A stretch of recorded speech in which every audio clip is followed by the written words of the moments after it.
Hi viewers, welcome to our channel. ప్రస్తుతం మనతో పాటు సీనియర్ జర్నలిస్ట్ దామ బాలస్వామి వారితో మాట్లాడదాం. నమస్కారం సార్. నమస్తే సార్, తెలంగాణలో మరొక స్కామ్ వెలుగులోకి రావడం చూస్తున్నాం సార్. అది గొర్రెల స్కామ్ అంట. ఈ స్కామ్కు సంబంధించి తలసాని శ్రీనివాస యాదవ్ గారి ఓఎస్జీని అరెస్ట్ చేయడం జరిగింది సార్. త్వరలో ఇవన్నీ కూడా అరెస్ట్ చేస్తారు అని అంటున్నారు. అసలు ఏంటి గొర్రెల స్కామ్, ఎప్పుడు జరిగింది సార్ ఇది? యాక్చువల్గా మనకి గొర్రెల స్కీము, గొర్రెల్ని పంచడం అనే స్కీము కేసీఆర్ తీసుకొచ్చాడు. సో అలాంటివి ఆయన చాలా చేశాడు కదా కేసీఆర్ అప్పుడు. అది అందులో స్కామ్ జరిగింది పెద్ద ఎత్తునని గతంలో ప్రతిపక్షంలో ఉన్నప్పుడు రేవంత్ రెడ్డి విపరీతంగా ఆరోపణలు చేశాడు. దాని మీద ఆందోళన కూడా రేవంత్ రెడ్డి చేశాడు. సో ఎవరెవరు అధికారంలో, ఎవరెవరు ఈ కేసులో ఉన్నారు, మేము వచ్చిన తర్వాత ఏం చేస్తాం అనేది కూడా రేవంత్ రెడ్డి చెప్పాడు. అదేవిధంగా రేవంత్ రెడ్డికి అధికారంలోకి రాగానే 1 by 1 స్కాములంతా బయటికి తీసి అరెస్టులు కూడా స్టార్ట్ చేశారు. సో జగన్ కంటే కూడా రేవంత్ రెడ్డి ప్రతిపక్షాల మీద దూకుడికి వెళ్తున్నాడు. జగన్ ఏమో కేవలం చంద్రబాబుని అరెస్ట్ చేయడమో లేకపోతే తెలుగుదేశం నాయకుల మీద ఫోకస్ చేయడమో మాత్రమే చేశాడు. అధికారుల మీద జగన్ చేయలేదు.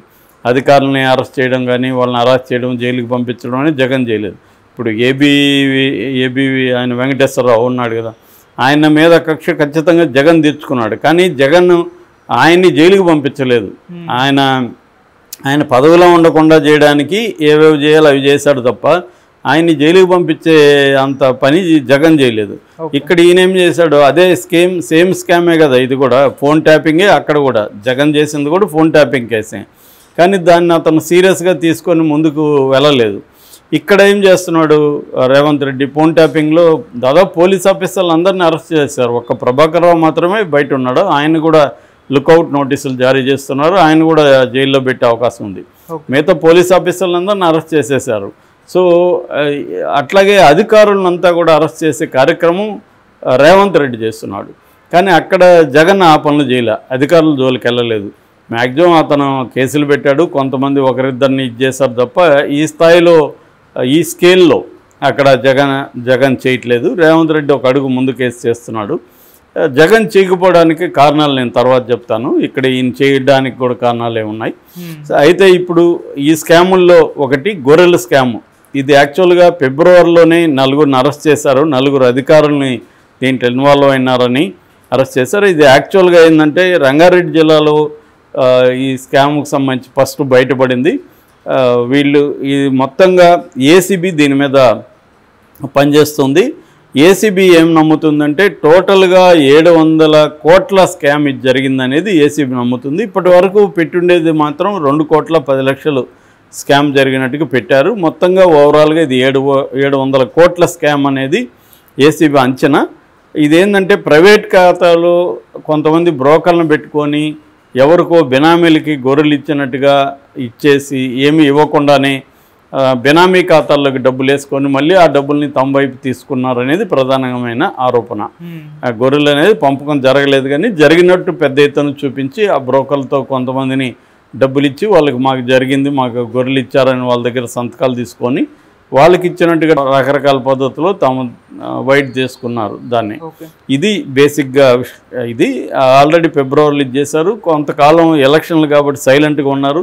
ఇప్పుడు ఎన్నికలు అవగానే మళ్ళీ ఏసీబీ రంగంలోకి దిగింది. నిన్న పశుసంవర్ధక శాఖ సిఈఓ సభావత్ రామచందర్ని అరెస్ట్ చేశారు. తర్వాత మన తలసాని శ్రీనివాస యాదవ్ వాళ్ళ OSD officer on special duty ఆయన కళ్యాణ్ ఆయన పేరు, ఆయన్ని కూడా నేను అరెస్ట్ చేశారు. వీళ్ళిద్దరిని అరెస్ట్ చేసి కోర్టుకు పెట్టారు. కోర్టు రిమాండ్కి పెట్టింది. సో తలసాని శ్రీనివాస్ యాదవ్ని కూడా అరెస్ట్ చేసే అవకాశం ఉంది. ఎందుకంటే ఆయన మీద కూడా ఈ కేసు పెట్టారు. ఆయన శాఖ అదే కాబట్టి పశు సంవర్ధక శాఖ. సో ఇది రేవంత్ రెడ్డి చేస్తున్నాడు. సో నేను ఇందాక చెప్పినట్టుగా రేవంత్ రెడ్డి జగన్ చేయలేని పని రేవంత్ రెడ్డి ఎందుకు ఇక్కడ చేస్తున్నాడు? జగన్ అన్న చాలా టైం తీసుకున్నాడు. ఇప్పుడు చంద్రబాబు అరెస్ట్ అనేది 4 ఏళ్ల తర్వాత జరిగింది. కానీ ఇక్కడ డే 1 నుంచే వచ్చిన రోజే ఈయన స్కాములు స్టార్ట్ చేశాడు. వచ్చిన రోజే ప్రగతి బాగుంది బయట ఉండి కొట్టడంతో స్టార్ట్ చేశాడు. జగన్ ఏమో అదే పని అక్కడ ప్రజావేదిక కూల్చేస్తేమో అతనికి నెగిటివ్గా పేరు వస్తే ఇక్కడ ఇతనికి పాజిటివ్గా పేరు వచ్చింది. దీనికి కారణం ఏంటంటే మనం ఆలోచిస్తే కొన్ని వ్యవస్థల్ని చంద్రబాబు మేనేజ్ చేసినట్టుగా దేశంలో ఎవరు చేయలేరు. చంద్రబాబుకి కేసీఆర్కి తేడా అదే. చంద్రబాబు ఏంటంటే ఆయనకు మీడియా, ఆయనకున్న మీడియా మీద ఉన్న పట్టు దేశంలో ఇంకెవరికి లేదు. సో బహుశా మోడీ కూడా చంద్రబాబును చూసే నేర్చుకుంటాడు మీడియాని ఎలా మ్యానిపులేట్ చేయాలని. సో ఆయనకి మీడియా విపరీతంగా ఇప్పటికి కూడా ఆయనకున్న మీడియా సపోర్టు జగన్ కొంత వరకు ఉంది, కానీ అంత స్థాయిలో లేదు, అంత పోరాడే మీడియా లేదు జగన్కి. సాక్షికి అంత చేత కాదు. తర్వాత ఇంకుండేది ఎవరు, TV9, NTV లాంటి వాళ్ళు అంత అగ్రెసివ్గా లేరు, వాళ్ళు కొద్దిగా బ్యాలెన్స్గా ఉండడానికే ట్రై చేస్తున్నారు.